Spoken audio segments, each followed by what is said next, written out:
c'est une approche très particulière. Le maître luthier recherche avant tout à établir un lien avec les arbres à partir desquels il va fabriquer ses violons.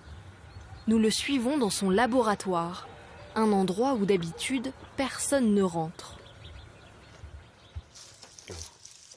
Et donc l'idée c'est de couper un bois quand il est à l'apogée de son énergie, c'est-à-dire le plus vivant possible, et après le maintenir dans cette vie, mais le stabiliser aussi, le nettoyer par des plantes justement. C'est de l'alchimie pratiquement. Je ne suis pas alchimiste, je suis que luthier. Donc à chaque arbre j'ai appris des choses, à chaque violon j'en ai appris d'autres. C'est en fonction du musicien qui va jouer ce violon que je prépare les plantes et que je prépare le bois pour que ce soit un violon unique pour ce musicien. Et je suis sûr qu'à l'époque de Stradivarius, Guarnerius, il faisait de la même façon. Voilà, c'est bien.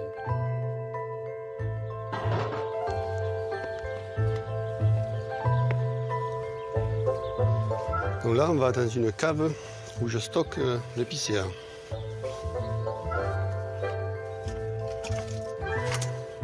Il ne faut pas déranger le bois surtout.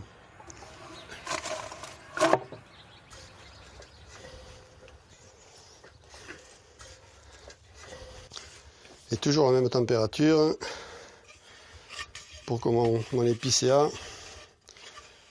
ne sèche pas trop vite et ne sèche pas d'ailleurs.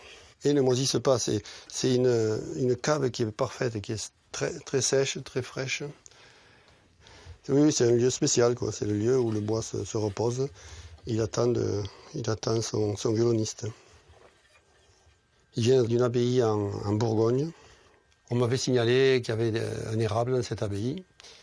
Et donc je suis allé le voir et c'était un érable magnifique. Et juste à côté, il y avait cet épicéa qui poussait. Je ne croyais pas mes yeux. Donc j'ai eu l'autorisation de les couper. Et donc on va faire même avec Renaud Capuçon un concert dans le lieu même de l'abbaye. Donc ça c'est magique, quoi. Ça arrive qu'une fois dans une vie.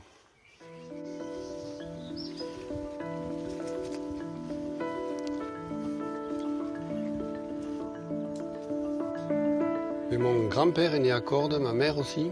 Et je suis le fils de Ginette en fait. Parce qu'ici c'était ma mère qui était plus connue que moi. Et quand je suis revenu, j'ai eu envie de retrouver mes racines un peu. Et puis je savais qu'à Cordes, j'aurais le temps de faire des expériences, de faire de la fabrication. Cordes, la beauté est partout. Toutes ces maisons sont magnifiques, tout est harmonieux.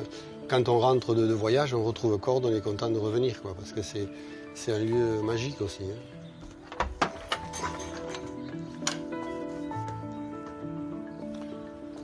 Alors là, on est dans mon atelier, c'est là où je fabrique le violon.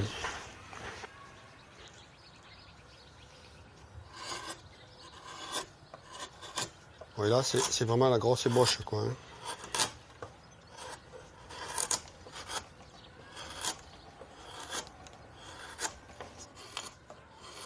Quand j'étais à côté de l'érable et l'épicéa, dans ma tête, j'ai vu Renaud en train de jouer un violon que je ferais avec cet arbre.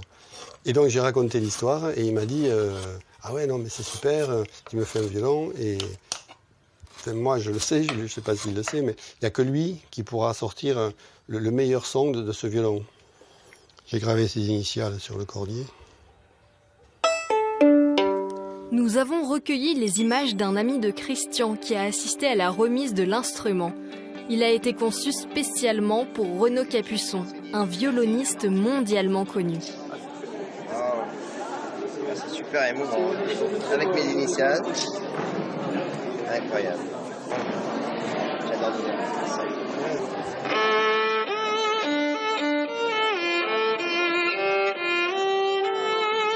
T'as vu la chaleur du son, c'est super chaud.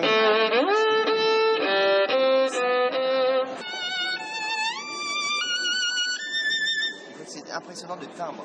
Franchement, c'est incomparable avec ce que tu as fait avant. Hein. Oui, ça arrive. Ah, c'est très beau.